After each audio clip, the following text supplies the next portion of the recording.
Canada's economy added 7,400 jobs in April, but that wasn't enough to keep the unemployment rate from rising for the second straight month. Statistics Canada says the jobless rate rose 0.2 of a point to 6.9% last month, which suggests employers aren't hiring as quickly as the population grows.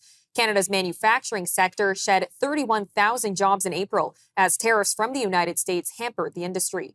That was offset by a jump in employment connected to the federal election. Concordia University's Dr. Moshe Lander joined us for more on the job report.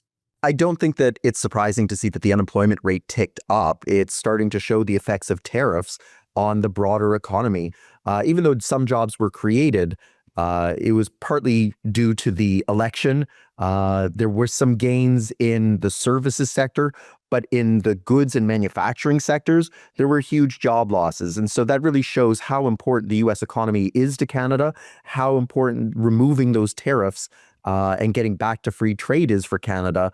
That said, the unemployment rate is only back to where it was in November. So it's not like we're going back to the 1980s style where we had 8, 9, 10% unemployment. So I think there is some good news there, at least, which is that the Canadian capacity, despite all of the population growth, still has the capacity to absorb a lot of people into jobs. It's just that this is the ups and downs that go around that long-term trend.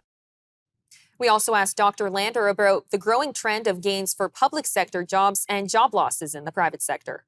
I think that the public sector has an unlimited capacity to hire because it has an unlimited capacity to tax its citizens to pay for its hiring. So the public sector is usually immune from the ups and downs of the business cycle. Their more ups and downs are the political business cycle. So if you have a government that comes in and says our first act is going to be to slim down the public sector or to freeze hiring to try and control costs or balance the operational budget, that's the only thing that stops the public sector from growing. The private sector is motivated by profit.